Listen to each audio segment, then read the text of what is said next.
우리 교회 올해 표어는 주님 쓰시는 그릇, 주님 쓰시는 교회입니다.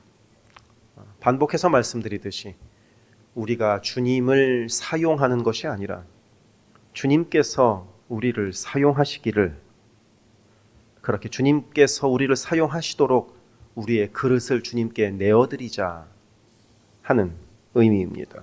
그래서 우리는 지난 8번의 시간 동안 주님 쓰시는 그릇으로서 우리가 어떠해야 하는가에 대해서 차근차근 살펴보았습니다. 주님께서 그릇을 찾고 계신다. 그리고 그렇게 주님께 사용되었던 그릇에는 누군가가 있었는지도 함께 생각해 보았습니다.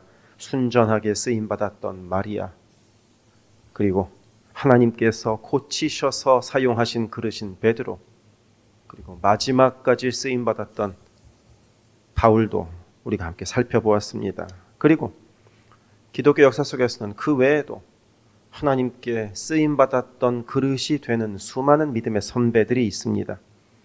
그들은 그러면서 조금도 자신을 아까워하지 않았습니다. 그리고 그런 믿음의 선배들이 있었기 때문에 오늘날 우리가 이렇게 함께 예배드릴 수 있지 않을까 하고 생각을 해봅니다. 그렇기 때문에 이제는 우리에게도 그런 믿음의 걸음이 요청됩니다. 우리가 주님께 좀 쓰임받자는 겁니다. 우리가 주님의 귀한 일에 쓰여보자는 겁니다. 그렇게 우리가 주님께 쓰이면 그 이후로 어떻게 되는가? 하나님께서 그렇게 쓰시는 우리들의 그릇을 은혜로 가득가득 채우십니다. 오늘 말씀이 그것을 우리에게 알려주고 있습니다. 여러분은 하나님의 인도하심이 언제 가장 진하게 느껴지십니까? 보통은 내 기도가 응답되었다거나 아니면 무언가 특별한 도움을 받았을 때 하나님의 인도하심을 진하게 느끼곤 합니다. 저도 마찬가지입니다. 어려운 일이 해결되거나 오랫동안 기다렸던 응답이 왔을 때 정말로 하나님이 나를 보살피시는구나 하는 것을 느끼게 됩니다.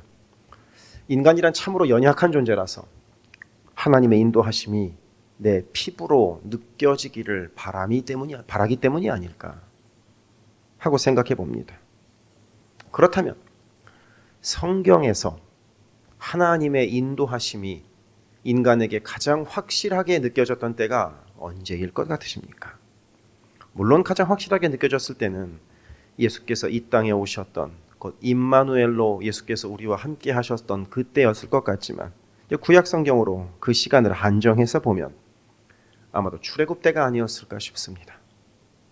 하나님께서 애굽에 10가지의 재앙을 내리십니다. 그리고 그런 재앙 중에서도 여전히 애굽에 있었던 이스라엘 백성들에게는 재앙이 내리지 않았습니다. 너무나 신기하죠. 예를 들어 하나님께서 애굽에 있는 모든 가축에게 재앙을 내리셔서 모든 가축에 전염병이 돌게 하십니다. 그게 5번째 재앙이었습니다. 하나님께서 애굽에 있는 모든 가축에게 전염병을 내리셔서 모든 가축들이 픽픽 쓰러져 갑니다. 그러면 이제 목축업을 주로 하고 있었던 이스라엘 백성들은 역시 짐승을 많이 갖고 있었기 때문에 그들도 전염병 소문을 듣고 염려했을 것입니다. 하지만 신기하게도 하나님께서는 이스라엘 민족들이 소유한 가축에게는 조금도 전염병이 있지 않게 하십니다. 출애굽기 9장 6절에 이렇게 기록되어 있습니다. 이튿날에 여호와께서 이 일을 행하시니 애굽의 모든 가축은 죽었으나 이스라엘 자손의 가축은 하나도 죽지 아니하니라. 이런 일이 있으면 하나님의 인도하심이 얼마나 또렷하게 느껴졌겠습니까? 그런 하나님의 또렷한 인도하심의 최고봉은 바로 10번째 재앙인 장자의 죽음이었습니다. 애굽에 있는 모든 첫째는 다 죽었는데 양의 피를 문설주에 바른 이스라엘 백성들의 집 안에 있는 첫째는 하나도 죽지 않았습니다. 하나님께서 다 빼놓고 우리만 지켜주신 겁니다. 그러니 얼마나 하나님의 인도하심이 선명하게 느껴졌겠습니까? 그러니까 애굽을 나올 수 있었죠. 가나안을 가는 광야의 걸음에서도 하나님의 인도하심은 아마 선명하게 느껴졌을 겁니다. 스마트폰이 없던 시절에 구름 기둥과 불 기둥이 내비게이션이 되어 주셨습니다. 배달 앱 같은 것도 없던 시절에 음식 배달 받는 것처럼 매일 아침에 텐트 앞에다가 만나를 배달해 주셨습니다. 그러니 하나님의 인도하심이 얼마나 뚜렷하고 얼마나 선명하게 느껴졌겠습니까? 출애굽 때 그 매일매일 벌어졌던 수많은 기적들 중에 하나만이라도 일어난다면 오늘날 얼마나 많은 사람들이 주를 믿게 될까 하는 생각도 듭니다.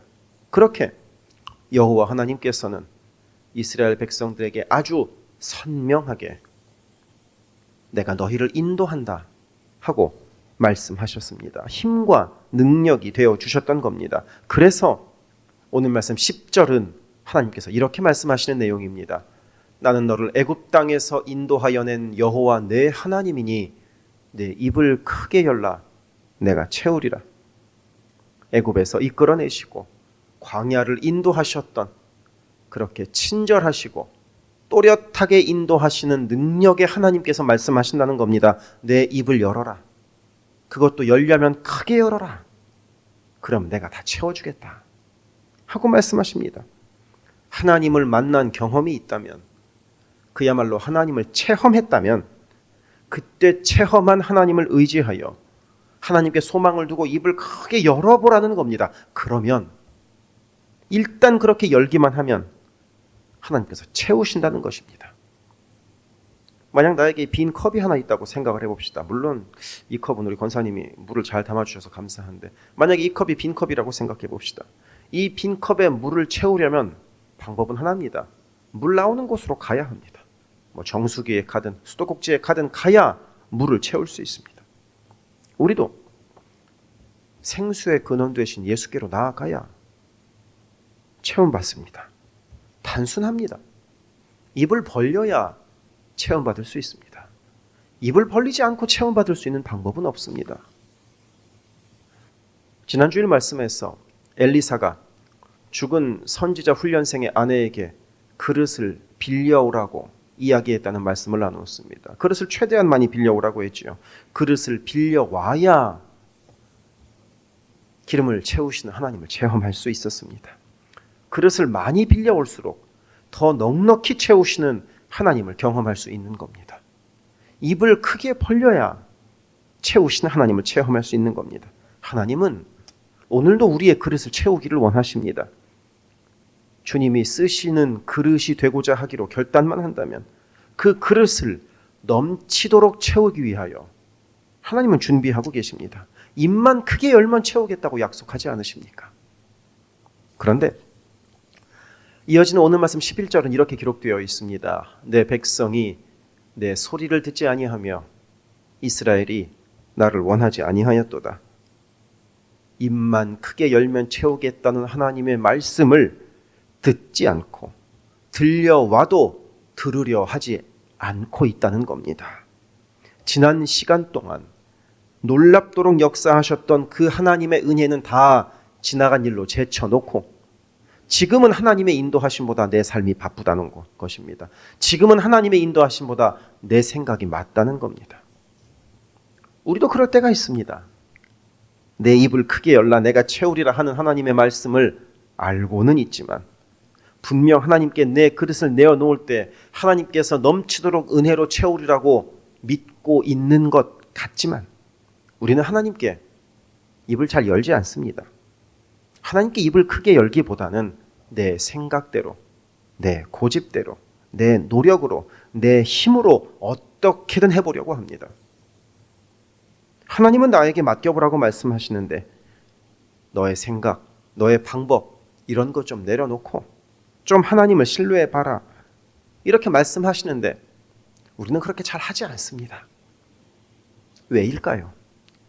그 이유를 몇 가지 말씀을 묵상하며 생각해 보았습니다. 첫째, 하나님을 의지하고 하나님을 신뢰하는데도 바로 채워지지 않기 때문이지 않을까 싶습니다. 내가 원하는 때에 내가 원하는 방법으로 하나님께서 채워주시기를 바라는데 하나님은 내가 원하는 때에 내가 원하는 방법으로 채워주시기보다는 하나님이 원하시는 때에 하나님이 원하시는 방법으로 채우시는 것 같습니다. 그러니까 그 하나님을 신뢰하기 싫은 겁니다. 하지만 지난 주일에도 말씀드렸듯 내가 원하는 대로 채워지지 않는 것이 하나님의 인도하심의 표시입니다. 내가 원하는 대로 되지 않는 것이 도리어 하나님의 인도와 도리어 하나님의 보호하심입니다. 부모는 어린 자녀가 원하는 대로 다 해주지 않습니다. 다 해줄 수 없기 때문이 아닙니다. 아이가 원하는 장난감, 아이가 원하는 게임 다 사주지 않습니다. 부모는 그것이 아이에게 유익한가, 유익하지 않은가를 먼저 생각하기 때문입니다. 하물며 하나님은 어떠시겠습니까? 하나님은 우리의 그릇을 가장 달콤한 것으로 채우고자 하지 않으십니다. 하나님은 우리의 그릇을 우리에게 가장 유익한 것으로 채우고자 하십니다. 그것이 하나님의 사랑의 방식인 겁니다. 하나님께 잘 맡기지 않은 두 번째 이유는 아마도 그렇게 하나님께 나를 맡겼다가는 하나님이 나에게 좀 힘든 삶을 요구하지 않으실까 하는 염려 때문인 것 같습니다. 하나님께 맡겼더니 이거 더 많이 희생하게 하시고 더 많이 포기하라고 하시고 그래서 선교사로도 막 부르시고 그래서 막 고생 시키실 것 같은 이제 그런 염려 때문이지 않을까 싶습니다. 그래서 마치 어린아이가 작은 동전 하나 손에 꽉 쥐고 이 주먹을 펴지 않고 있는 것 같은 그런 삶을 살 때가 많이 있습니다. 엄마는 이 더 좋은 것 주려고 더 좋은 것 네 손에 붙잡으라고 이 꽉 쥔 손을 펴라고 하는데 아이는 그 내 손에 있는 동전 하나 놓치기 싫어가지고 막 주먹을 불끈 쥐면서 손을 펴지 않습니다. 그러면 그 손에 쥔 것 외에는 가질 수가 없습니다. 그 이상은 누릴 수가 없습니다. 내 손을 펴야, 내 입을 열어야 주님의 더 넓고 큰 은혜, 더 넉넉히 채우시는 은혜를 체험할 수 있습니다. 그리고 하나님께 잘 맡기지 않는 세 번째 이유는 아마도 하나님께 맡겼다가는 내 인생 왠지 재미없어질 것 같은 이제 그런 생각 때문이지 않을까 싶습니다. 적당히 주일 예배 나오고 또 열심히 해야 이렇게 새벽기도 나오고 그러면서 내 인생 내가 원하는 즐거움을 누리며 살고 싶은 겁니다. 괜히 하나님께 내 인생 다 맡겼다가는 내 인생 재미없고 지루해질 것 같은 무료해질 것 같은 그런 생각이 드는 겁니다. 그러니 적당히 헌금 내고 적당히 헌신할 테니 그냥 내 삶은 좀 내버려 두세요 하는 마음인 것 같습니다. 자신을 그리스도인이라고 말하는 수많은 이 땅의 사람들이 그렇게 살아가고 있습니다. 수많은 사람들이 그렇게 살아가고 있습니다. 하나님이 내 인생의 주인이 아니라 내가 내 인생의 주인이면서 예수를 믿는다고 고백하고 있는 것이죠. 한 입으로 두 말을 하고 있는 겁니다. 이런 인생이야말로 하나님이 쓰시는 인생이 아니라 내가 하나님을 이용하고 있는 인생입니다. 주님은 그런 인생은 내버려 두십니다. 어려운 말로 방임하십니다. 네 마음대로 해보라는 겁니다. 그래서 오늘 말씀에 이어지는 시편 81편 12절은 이렇게 기록되어 있습니다. 그러므로 내가 그의 마음을 완악한 대로 버려두어 그의 임의대로 행하게 하였도다. 하나님께서 이 땅의 마지막에 그런 인생들을 향하여 내가 너를 모른다라고 말하실까 봐 두렵습니다. 우리는 그렇게 되지 않으시기를 바랍니다. 그래서 하나님은 오늘도 우리의 입을 크게 열라고 말씀하십니다. 그러면 훨씬 더 좋은 것으로 우리에게 가장 유익한 것으로 넉넉히 채우겠다고 우리에게 말씀하십니다. 그러면 어떻게 행동하는 것이 하나님께 입을 여는 것일까요? 간단한 방법을 하나 말씀드립니다. 기도하는 겁니다. 기도는 내 힘을 주는 시간이 아니라 내 힘을 빼는 시간입니다. 기도는 내 욕심을 움켜쥐는 시간이 아니라 내 욕심을 내려놓는 시간입니다. 초보자가 운동을 배울 때 가장 많이 듣는 이야기가 힘 빼세요입니다. 저는 요즘 이 테니스를 배우고 있는데 코치 선생님이 하는 이야기가 언제나 이것입니다. 힘 빼고 부드럽게 언제나 그 이야기를 합니다. 오래전에 수영을 배울 때도 마찬가지였습니다. 힘 빼세요. 그런데 원래 초보자는 힘을 뺄 줄을 모릅니다. 저도 몰랐습니다. 그래서 한 번은 예전에 수영을 배울 때 수영 코치가 제가 수영 배우고 있는 것을 영상으로 찍어서 저에게 보여줬는데, 그 동영상으로 찍어서 보여줬는데 뭐 힘이 꽉 들어가 있더라고요. 얼마나 보기 흉했는지 모릅니다. 제가 아닌 줄 알았습니다. 기도도 마찬가지입니다. 기도를 많이 안 하면 힘을 꽉 줍니다. 기도 안 하다가 하려고 하면 힘이 꽉 들어갑니다. 그러니까 20분 기도하자고 하면 그 시간이 잘 안 갑니다. 1분마다 시계를 보는 겁니다. 내가 준비한 기도 제목을 마치 주문을 외우듯 한 글자도 틀림이나 막힘이 없이 빠르게 이야기합니다. 그리고 나면 채 5분도 지나지 않습니다. 이제 그러고 나면 15분을 또 무얼로 채우나, 이런 생각이 듭니다. 그래서 머릿속으로 전 세계를 돌면서 아는 사람을 찾아가며 그들을 위해서 기도합니다. 그렇게 기도하다 보면 딴 생각 너무 많이 납니다. 이게 기도할 때 힘주고 있는 겁니다. 기도에 힘 빼십시오. 편안히 앉아서 편안히 하나님 생각하면서 내 것에, 기도 제목에 집중하는 것이 아니라 하나님께 집중해 보십시오. 하나님을 생각해 보십시오. 힘 준다고 입 크게 벌리는 건 아닙니다. 힘을 빼야 입이 크게 벌려집니다. 그리고 그래야 주님이 가득 채우십니다. 갓난아이가 배고프다고 젖병 달라고 막 두 주먹을 불끈 쥐고 옵니다. 그런데 아이가 주먹을 쥐고 있으면 젖병을 쥐어줄 수가 없습니다. 두 손을 펴야 그 손에 젖병을 쥐어줄 수 있습니다. 오늘도 우리가 기도하는 가운데 그렇게 힘을 빼고 주께 우리의 그릇을 맡겨드리기를 원합니다. 그럴 때 우리의 그릇을 주께서 넘치는 은혜로 채우시리라 믿습니다. 그런 주님의 넘치는 은혜를 채우는 우리 모두의 2025년이 되기를 바랍니다. 기도하겠습니다.